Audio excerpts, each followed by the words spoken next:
You can see why we drove round her a few times before we actually found her. There she is, tucked away in the thickets, and so it's definitely Tundi from what I can see.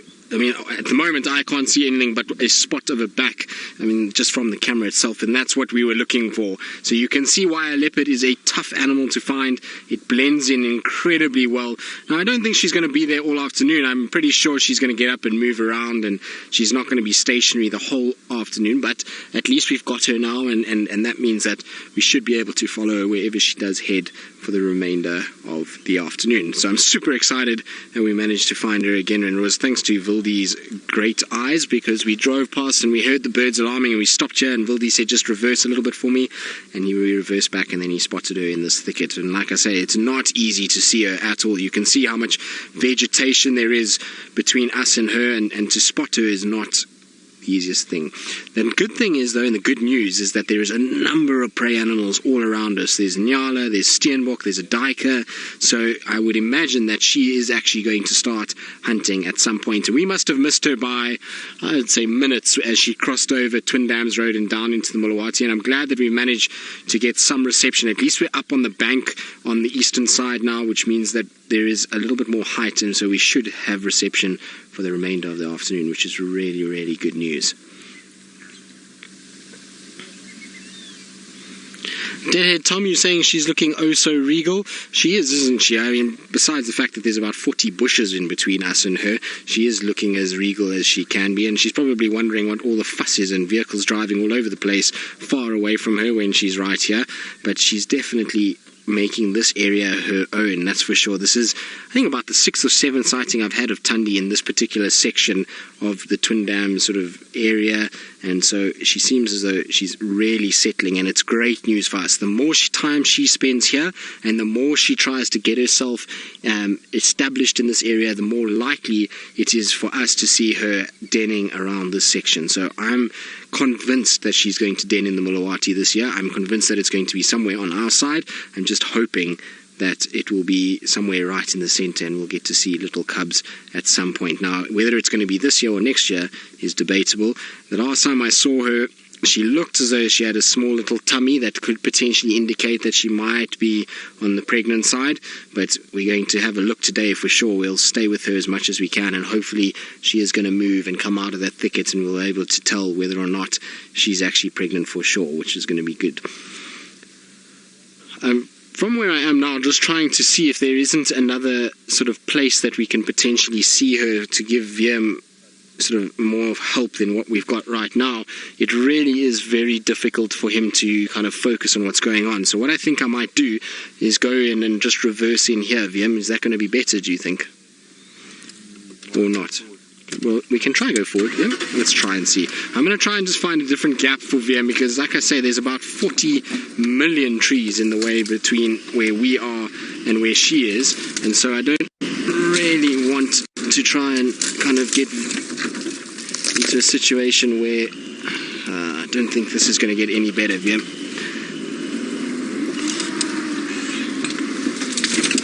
There we go. Now, I just want to see what it looks like from this side. She really has put herself in the worst possible place for us. For a leopard, of course, this is the best possible place that she could be in. She really has gotten herself into a great spot where she can kind of rest. It's shady, it's perfect camouflage inside there. It's just for us as people, it's not quite ideal. But I think I've got a little gap here. I just want to try and see. Also don't want to drive too close to where she is. I can see where Rex is. Sorry, Vildy. I can see where she is now as well, which means hopefully if I can get in here, we're going to get a perfect view of her. There we go. How's that, Wiem? That's much better.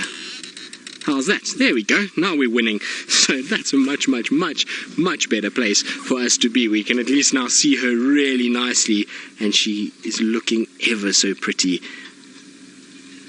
She has got to be one of the prettier leopards that we've got out here. Well, in my opinion, anyway. I like her face, and you can see she's wearing, sporting, is that a little scar on her nose at the moment? It looks like a little kind of scrape on there. It's a funny kind of shape that she's got. It almost looks very similar to a burn of some sort, but maybe it's just a little bit of fur that's looking a bit funny. Maybe there's some water on there or something like that.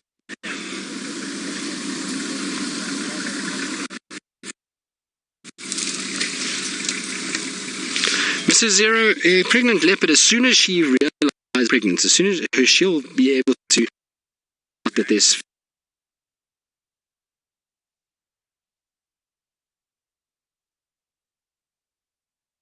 that happens, she's going to start marking territory. And I'm 900% convinced, Vilde and I were talking about this, that it was not a male calling. And if that is the case, it means that Thandi is calling, and that's probably to set up a territory to make sure that she now starts prepping for her denning when she is going to den. When they are pregnant, we'll start to see them scent marking a lot more than normal, vocalizing a lot, doing a lot of walking and a lot of traveling.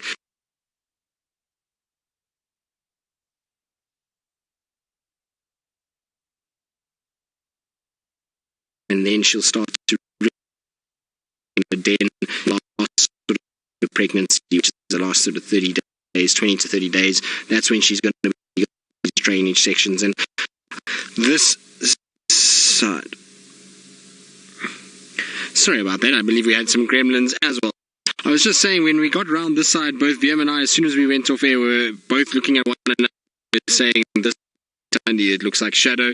And so I know a lot of you have also commented on it, so it is indeed Shadow. So I do apologize for calling her Thandi. The first view we had was not very pleasant at all, and now that we can see her properly, it is most definitely her. An interesting conversation, which is Shadow doing in the Mulawati, and why is she exactly where Thandi keeps being seen?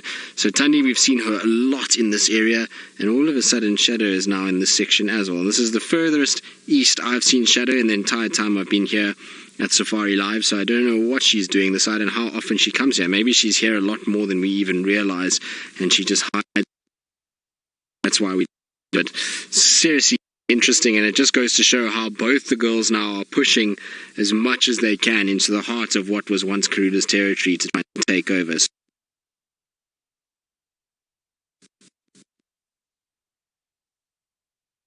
As well, so and I'm pretty sure the two of them are going to come to blows at some point. There's no ways that we're going to see a situation where Shadow and Thandi are going to maneuver up and down this Mulawati system without bumping into each other at some point. They're both here, well, Thandi in particular is here quite often, and if Shadow has now decided that this is an area she wants to spend more time, then there's going to be a day where they are going to meet up at some point. We have seen Thandi in this area and Weaver's Nest.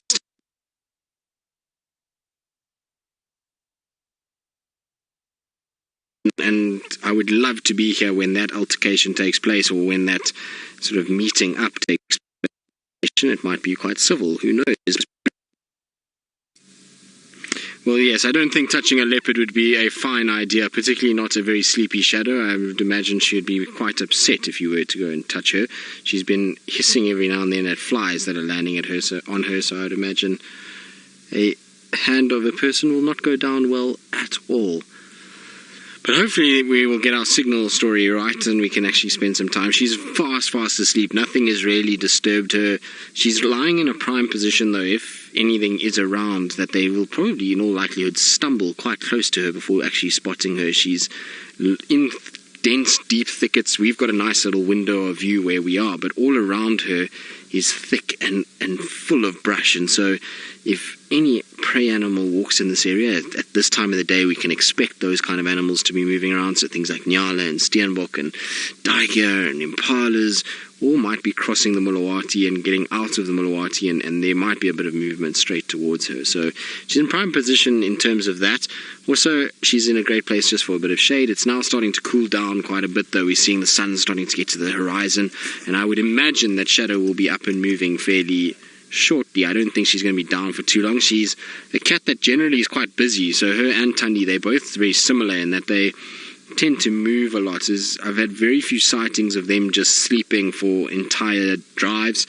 They mostly get up and move a little bit, so hopefully Shadow will get up. Now, what amazes me is the rate of absorption that leopards and lions and big cats have. We know that she was on a rather large impala kill, how many days ago now? 2 days ago, 2 days. And look at how that stomach is already sucking in. So if we had seen her and we hadn't known that she had this meal 2 days ago, we might have thought maybe she was a little bit on the hungry side, but she's actually just come off a really nice meal, and so she's actually still going to do just what you can see. She's having a really good stretch as well, just realigning everything. So that's an indication that she's not going to be moving anytime in the next few minutes. We're going to have a situation where she'll probably stretch a little bit, she might roll, and only once that sun hits the horizon and it gets a little darker, do I think we're going to see her starting to yawn and getting up and moving. Ultimately, she must have walked during the hot part of the day today, given that her tracks were on top of all the vehicle tracks from this morning.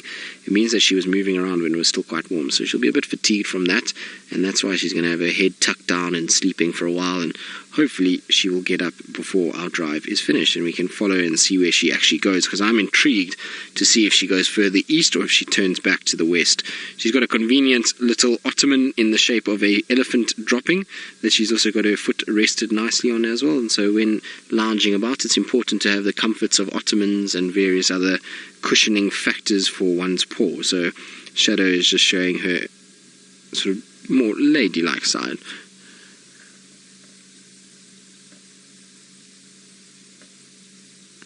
Liz, to be honest, haven't seen either Shadow or Tundi sawing since Karula has left.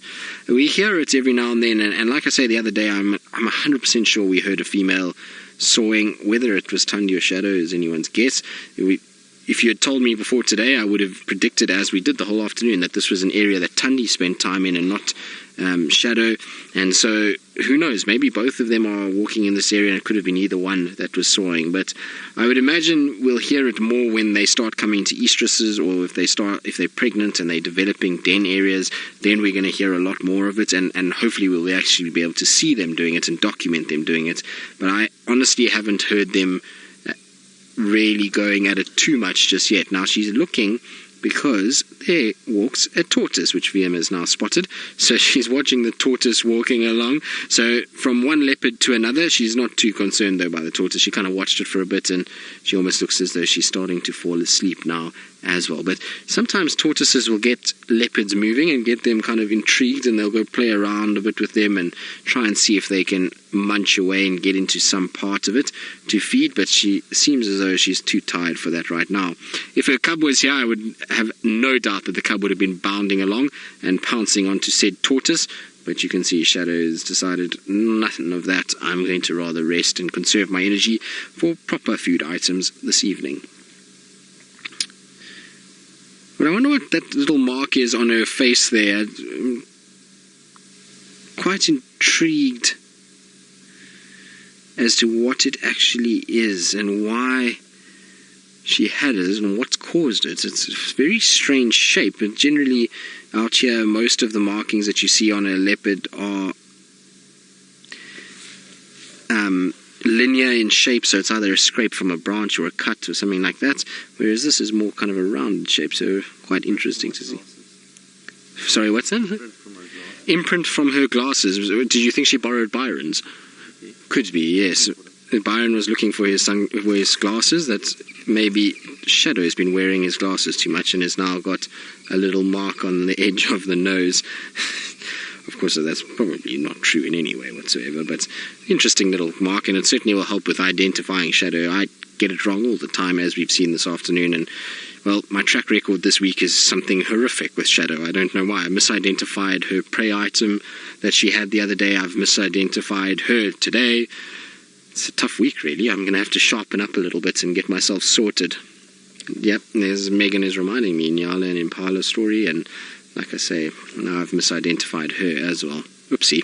Oh well, it's okay. Shadow doesn't seem to be too fussed by it at all, and so hopefully she will forgive me and won't come and try and give me trouble about it as much as what Byron has.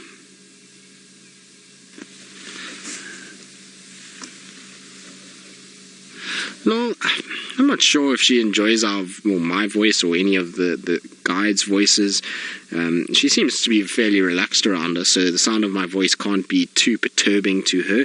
It must be a situation where she's kind of, used to the sound of people talking, and whether or not she knows my voice is debatable. I would imagine, and I would like to give the benefit of the doubt to leopards in that they are intelligent animals enough to discern different sounds, and the fact that they're able to pick up rustling in the grass from so far would mean that I'm pretty sure they can pick up different tones and different sort of patterns or wavelengths of sound, and that maybe she does recognize my voice, and I don't know. I don't know if she can pinpoint it to a person, but she certainly doesn't seem to be too fazed by my voice, and none of any of the other guides does she seem to worry about too much.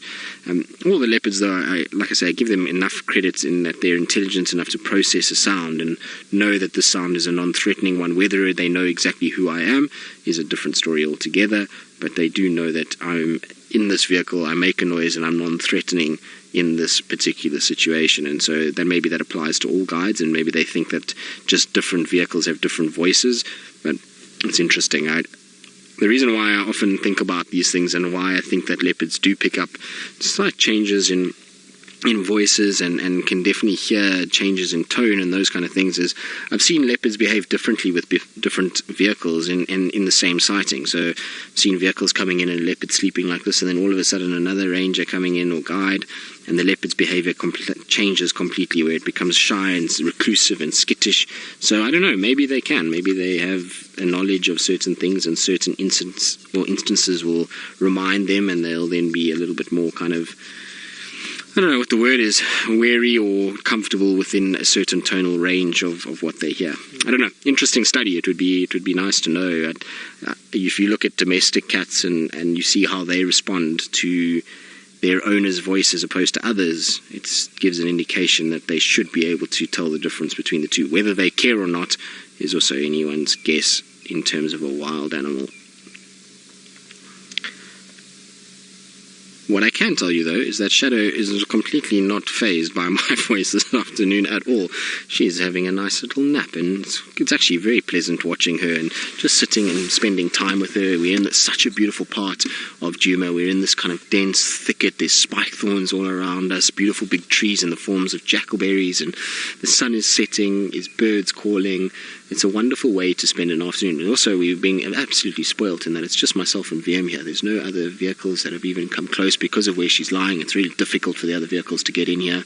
And so we're being spoilt. It's a serene situation and a wonderful way to spend an afternoon. I've thoroughly enjoyed every second of spending time with Shadow, and it seems as though she might slowly start to wake up. Every now and then we're going to get a situation where her kind of eyes are going to open every now and then, and her head is going to lift, and she's not 100% asleep, which is good news for us, and means that hopefully she will decide to start getting up and grooming. And if we see her sit up and groom and start to actually, and look at that, look at those eyes, beautiful. If she starts to groom, then we know that she's going to start probably moving, and I would hazard a guess that she's going to get up and head back westwards. But you never know. It will be interesting to see how far east she does push if she does decide to move tonight. And that's why I would like to stay with her, is just to decode the pattern a little bit further and to try and work it out, because ultimately it's going to be an interesting few months as her and Tundi kind of establish a boundary between the two of them, because they're starting to overlap quite a bit now. And so I'm interested to see who kind of draws the line and what that entails, whether there's going to be scent marking or vocalizing, or if Shadow tonight just gets up and walks westwards without doing any of that. I'm not quite sure. Maybe she just found a nice place to sleep and lie down, and she's not going to mark, and she's going to head back into her territory. Interesting. So it's worth sticking around, and it's worth sitting with her, sleeping. She's still, at the end of the day, a magnificent individual and animal, and beautiful to look at, whether she's sleeping or awake. It's still a wonderful animal just to spend time around. So certainly very happy where I am, and hopefully you're all enjoying it at home as well. Amazing also to see how slow her breathing is in comparison to what we saw the other day. The other morning when she was feeding, when we first found her with that carcass, she had such a big full belly that her rate of breathing was quite fast, mouth was open, panting. We saw the same thing with Hosanna, whereas now her rate of breathing is fairly static and normal, mouth is closed. She really isn't kind of panting, even though it is a warm afternoon. The wind has completely died down now. There's no more wind, and so her, she's not getting cooled by that. It's just that without that amount of food in her stomach, it's not pushing up on the lungs, and therefore she doesn't have to worry about breathing as fast. But Absolutely wonderful.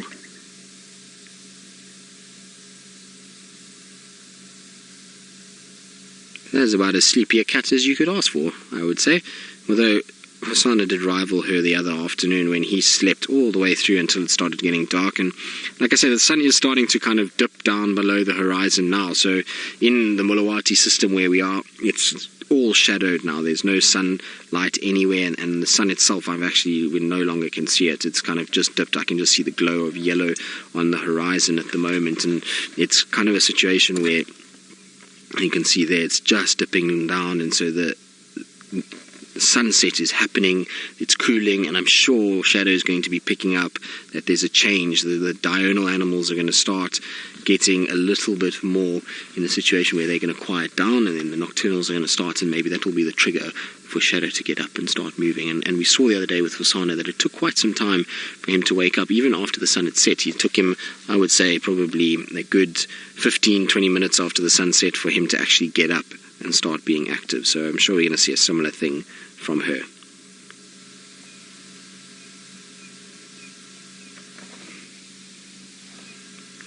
Hello, beautiful girl. Look at that. She's getting a bit more wide-eyed now, and eyes have been opening up a little bit more. So we're going to sit patiently with her and hope that she's going to get up just now.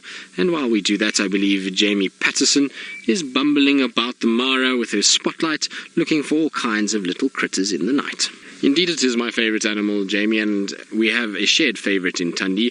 But Shadow is also a lovely leopard to spend time around. I do enjoy, actually. I've had some cool Shadow sightings, and I've thoroughly enjoyed spending a little bit more time with her than what we did when I was at Simamili. We didn't get to see her all that often, so she was a situation where she would spend a lot of time on this side or in Hofmann's, and so we really didn't get to spend that much time with her. So it's been quite nice to see her a little bit more regularly, and especially over the last couple of weeks or months, should I say, we've been seeing Shadow a lot more. And you can see she's starting to do the typical cute cat roll, which really is very, very nice to see. And look at that. Oh, isn't that wonderful? When she kind of looks at us over the sort of top of her eyes, it is beautiful when they do that. I always love when they do that. And I think this might be a sort of start of her waking up. There's another vehicle that's just joining us for the afternoon, so I think that might trigger her to maybe, just maybe, start waking up a little bit and start getting into a situation where she's thinking about moving and thinking about maybe waking up and going on a patrol. I certainly hope so. It would be really nice to, like I say, follow her around and see what goes on. But back to the pose again, and back to being a sleepy cat now that the vehicle's turned off, so still not quite ready just yet. I was saying earlier, if we start to see her grooming, that's normally a good indication that she's going to start moving. Once they groom and they yawn, it's a fairly quick process, and then they're up and going. They're not quite like the lions. When the lions groom and roar and end up with yawning, and sometimes they get up and they'll walk 5 meters and flop back down again, whereas the leopards tend to be a little bit more kind of mobile in that regard. They do it quickly, and then they're up and moving and looking around for things. And this is the time of day where leopards generally are far more active, and so they are a lot more crepuscular than what they are nocturnal. So for those of you that are new to the show and don't know what crepuscular means and why we say leopards are crepuscular, well, crepuscular basically is an animal that is active around dawn and dusk. And so leopards' heightened period of activity, much like wild dogs and cheetahs, generally around those periods, around the sunset and sunrise times, but generally after the sun is set and just before the sun has risen. So it's still darkness, but it's when they like to be moving. And it's why safaris are often sort of at that time, because you can catch both the predators and the prey animals all getting active at the similar time. Whereas something like, a nocturnal animal would be more something like hyenas or bush babies, civets, genets, which you really seldom see during the day. These guys, we have seen them active during the day, and even, like I say, around sunset and sunrise is generally when we see the peak amounts of activity from these guys.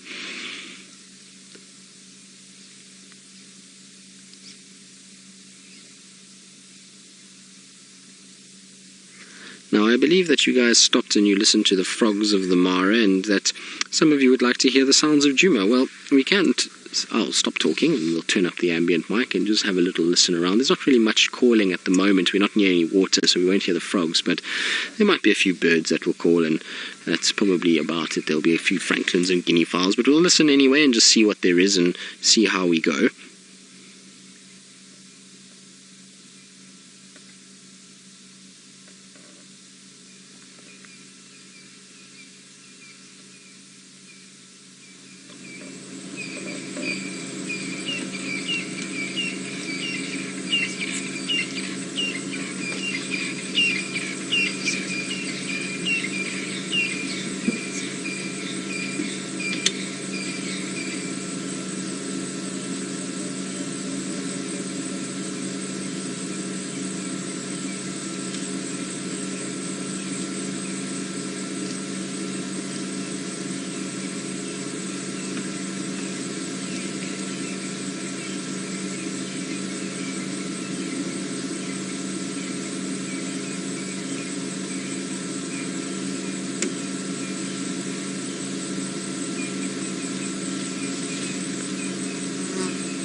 Like I was saying, it's not as noisy as maybe what Taylor would have had. If we've been near water, we probably would have heard a lot more.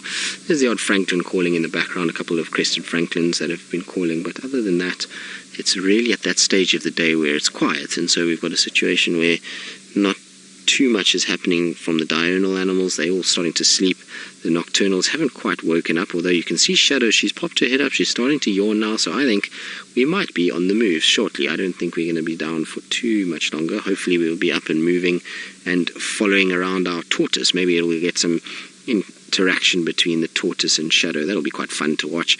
I think it'll be quite entertaining just to see how it goes. That tortoise is quite a big one, and so I would maybe think that it'll probably be a little on the large side for Shadow to be able to consume it. But while we wait and we see what Shadow gets up to and goes on, and whether she decides to start her maneuvering around Djuma, let's go back to the Brent Leo Smith, who will be full of noise. We do indeed. You can see Shadow is moving and she's heading straight south. So I think she's going to go to Twin Dams. That's where we're walking now. We're down in the dip at the moment and we're going to head straight southwards towards the dam itself. So I think she'll go for a drink, and then from there is anyone's guess. I'm pretty sure from there she might head southwards into Little Gowrie, maybe back towards where the cub is. Who knows where the cub actually is at the moment. So the cub could be south of us and she's going to carry on, or she could take a westward along the sort of fire break area in that direction. You can see she's sniffing around a bit. Now, there was a number of leopard tracks in this area the last couple of days. So we had tracks for a male going north here. There's been tracks for a sana around this area. So that's maybe why she's just sniffing every now and then, just having a little look at what's going on. You can see the tail's up as well. I was saying to VM, imagine if she went climbing up towards that Wahlberg's eagle nest and started to go for a few eggs. Maybe for dinner, but she didn't. She left the eggs alone, and she's now just doing a bit of scent marking. So it's going to be interesting. I really want to find Tundi the next time she comes here, before she comes here and finds this, because I would be when she smells the scent marking in this area. Whether or not she's going to recognize it as Shadow is anyone's guess as well. Going up, and so what I do is I'm going to let her go first. Once she gets up on the top here, generally we should be able to get around her, and then we'll go and wait for her at the dam. But you can see her limp, while it is there, is much better than it was a few months. Putting weight on it, it's almost back to normal now. She's kind of got a much better gait than what she had a few months ago. Now, where are you going? Okay, so she is heading straight towards, I'm going to go around them so we can just get her from the front. And that way we can watch her coming towards us rather than going away from us.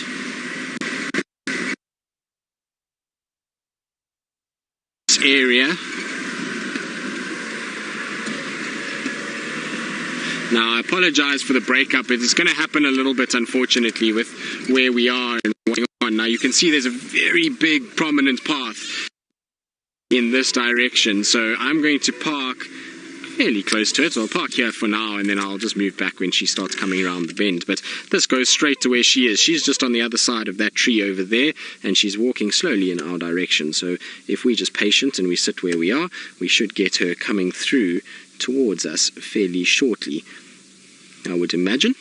That's at least the theory behind all of this. Whether or not it's right, of course, it could be anyone's guess. I might have got it completely wrong, and she pops out between where I am and the road. But anyway, it's worth a try. I would give that a guess that she's going to use the path of least resistance, which is this big game path that we see here.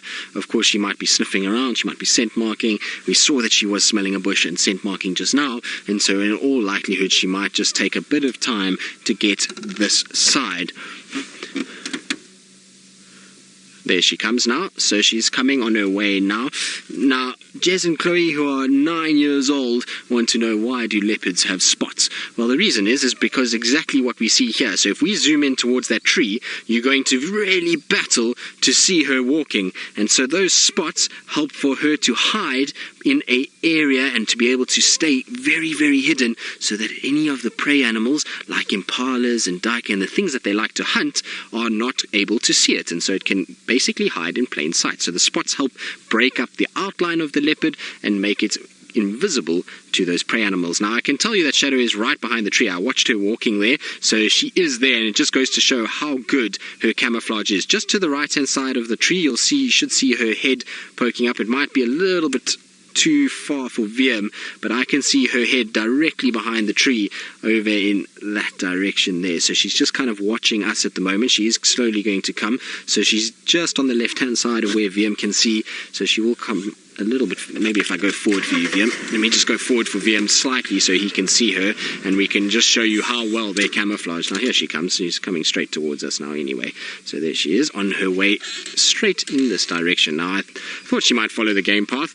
Obviously, if she's coming down the game path, I need to just move slightly because I don't want to block her and I don't want her to have to go around. But isn't that a beautiful view of her? Look at those little ears flicking with the flies. There's quite a few flies around at the moment, and so she's coming exactly where I thought she would. If I just move slightly, we should be actually get a really nice walk by. But in fact, actually, I think we've got some space so that she can just get around us, so that's okay. It's nice and open where we are. There's a nice gap on both sides of me that she can walk. So if we sit here, we're going to get a beautiful walk straight towards us at the moment. There we go. She's coming straight down the path, and she's going to stop and look at that. Isn't that wonderful? And she's taken, there's another game path just to my right-hand side that she's also could take as well. Beautiful, though. And she's got a little tail up, just showing everybody that she's not to be shouted at. There were a few arrow-marked babblers that were beginning to give her a little bit of a hard time. And there she goes. Isn't that great? So we chose a good spot, that's for sure. Wonderful that she did come this way. Now she's gone up behind a tree.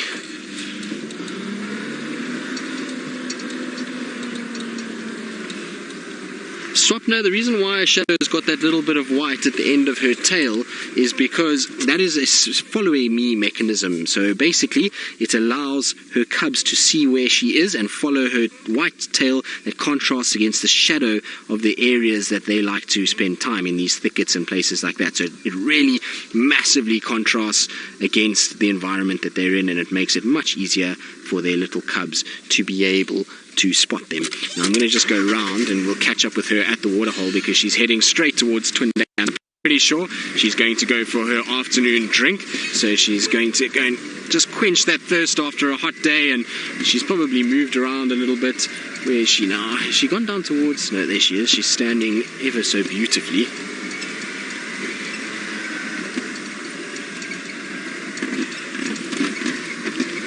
So there she comes. She's coming. I just want to position ourselves so that we can get a nice view of Shadow drinking and coming towards us. So I'm going to go quite far ahead of her and then just park off.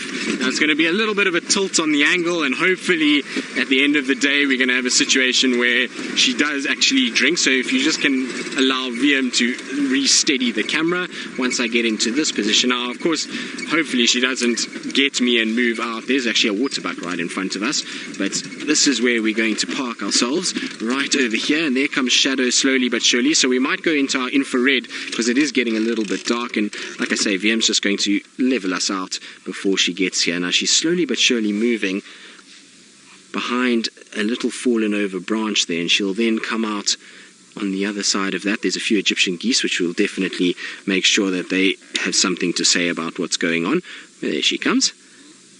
And she should walk there, and she should come straight towards the water, and we should be in prime position to actually be able to see her from where we are. And it will be beautiful if she does come and drink, because it's such a still evening that we should have a situation where we get a beautiful, beautiful reflection, given she drinks in the right place. If she drinks a little bit... Oh, there she spotted this waterbuck that's behind me, and the waterbuck, I think, has spotted her. So it's a situation where you look at her kind of posture. She's far more interested in what's going on in that waterbuck now. There's the waterbuck. On top, there's the big male, silhouetted against the evening dusk sky. And that male probably will have seen where this leopard is. There's no lights on her whatsoever, so we're not shining lights at all.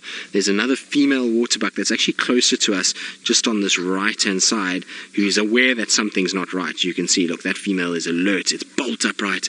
And Shadow, I think, has decided she's not going to hunt. She's got her tail up and is walking straight towards the water. So she's showing her tail, which is, you can see from here how white that tail is and how easy it is to see her. So what I was saying with the cubs is the exact same thing now with these antelope. She's displaying to them, stop shouting at me, I'm not interested, I just want to come and drink, it's hot, I'm tired, let me just come in and have a good quench of my thirst.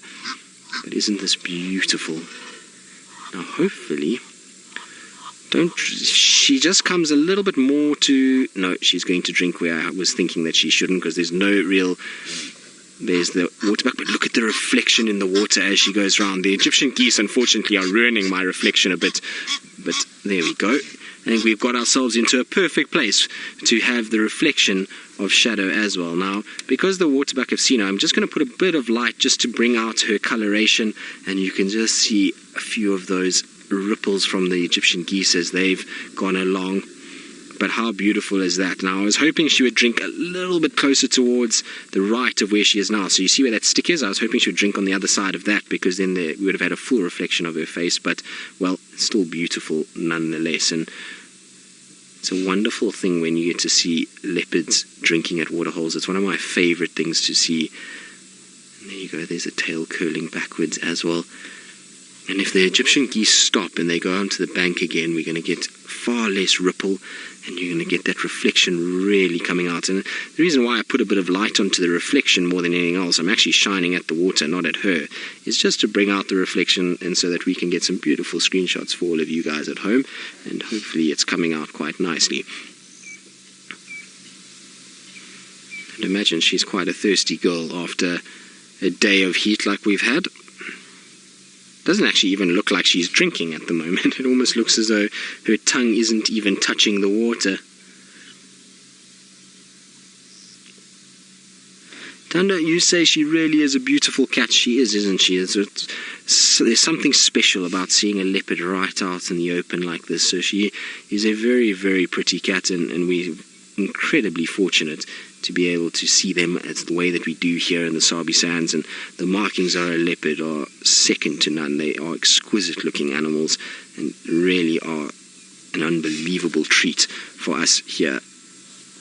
You can hear the waterbuck are not running away. They're still just snorting, so they're warning everybody else. We've seen a leopard, we've seen a predator, don't come here. And so the reason why they're not running is because if they run, they allow this predator the chance to go somewhere else and hide and then potentially stalk them. So rather just stay far away and just let this leopard drink and watch them, and then as soon as the leopard walks off, they can stay in a more open clearing like what we have here at Twin Dams, rather than running into a thicket and the leopard being able to stalk them. The thing is that Shadow is in no way really going to go after something like a big male waterbuck. It's just far too powerful for her. She's going to really struggle to be able to go after that. Now, what I'm hoping is she's going to walk along the edge, and we're going to get that reflection in the water as she goes along. So it's not quite what I thought, but it's still beautiful nonetheless as she kind of strolls over the bank. But isn't that wonderful? Absolutely beautiful. And it's actually quite amazing. She's going straight southwards towards Ilgari. So I think we've got probably about 2 more or 3 more minutes with Shadow, and she's then going to cross south over the boundary unless she turns to the east. But what I'm going to try and do is just try and get onto the other side and not go into the dam itself, and try and just get straight back out, and we'll try and get to a point where we can watch Shadow cross southwards over the boundary. Go. Sorry, little waterbuck, I know we're going to disturb you. I apologize. Don't worry, the leopard's not going to eat you tonight. So our waterbuck, I think, is more than safe at this stage. That leopard is really not going anywhere near the waterbuck. I think Shadow is going to not cause too much of a hassle for them. She stopped on the other side there. She's watching these waterbuck run around, and she's probably in a situation where she's thinking, well, I suppose I could try and go after them. Now I'm going to quickly shoot a little bit further round, and the reason why is because hopefully she's going to come over the dam wall towards us, and we're going to be kind of below her, and we get a beautiful view of her up against the evening sky. That's the idea anyway. Whether or not it pans out, who knows, but that's what I'm hope for as we come around this direction. Of course, she can take the dam wall in an east-west direction. But I'm hoping that what's going to happen is, you see where we are now? Now, hopefully she's going to come straight up on this ridge here and stand on top there, and we're going to be lower than what she is, and then we're going to get a very special view of her as she comes up. So that's what I'm hoping anyway. Now, I can't see her at the moment. She's somewhere just in this general vicinity, but I'm pretty sure she is going to head to where we are now. Now it's just going to be a patience game as we wait for her to come over, and well, why not? Like I say, it's a beautiful sort of stage that's been set for her to arrive in, and so hopefully she will pop out somewhere where we actually can see her on this little ledge and not further down the dam wall on the left or somewhere like that. But I would imagine that this is where she's going to head. It's pretty much the kind of way she's going. She walked up towards that road, and the road just pops out right there. There she is now. So she's just coming up onto the top there. So Wiem, do you want more light? There we go. So there's a bit of light for Wiem. So that's what I was hoping for, is that we'd get her right on the sort of top of that wall, and we'd get her at eye level walking along. Isn't that a wonderful view of a leopard? Oh, and so good of you to sit for us as well, and well, stand for us, should I say, Shadow. You can see she's just looking over her shoulder at those waterbuck, and then down the hill she's going to go, and slowly but surely southwards towards Little Gowrie.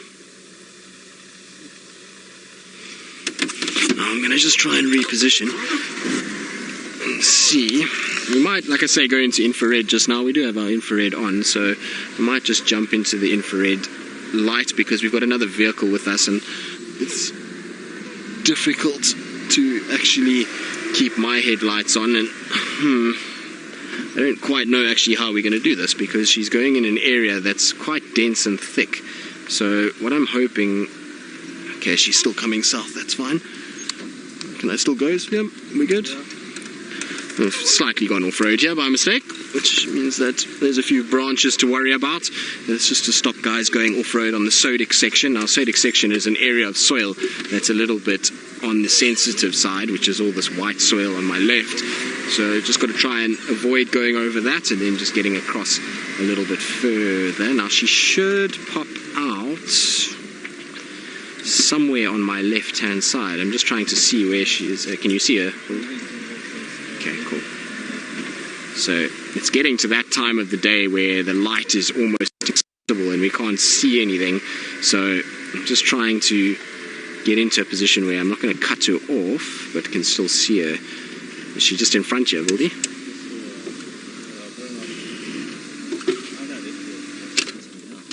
Oh, there she comes. She's behind us. So we're both trying to scan for her, but there she comes now.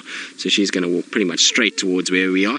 There's a beautiful set of termite mounds actually here, or mounds of soil that were dumped after the excavation of the dam itself. And so I wonder if she might go and sit on top of there for us and pose quite nicely. It would be nice if she did. Just stopping behind the vegetation. A little twitch of the tail almost indicates that maybe she spotted something. See, that little tail is twitching slightly, so I wonder if maybe she's seen something up ahead.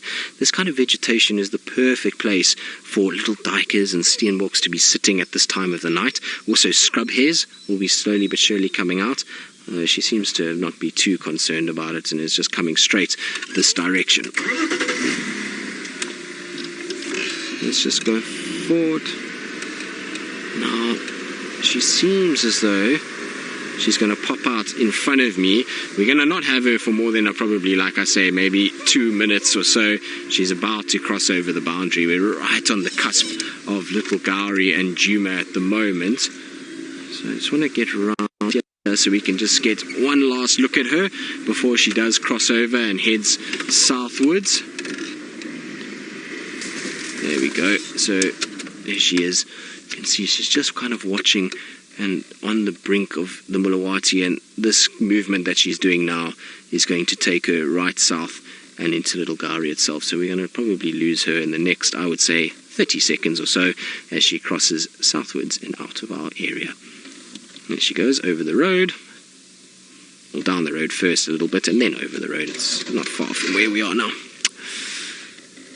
But what a wonderful afternoon with Shadow. We've had a lovely time. It was worth the wait with her sleeping, just to watch her kind of going about her business and that drink and everything like that. So really good to see her, and hopefully we'll get more views of her like this, and it'll be interesting to see Tandi's reaction over the next little bit. And so while we meander our way back towards home, because we're right on the southern boundary, let's go back to Brent Leo Smith in the studio and find out what he's up to.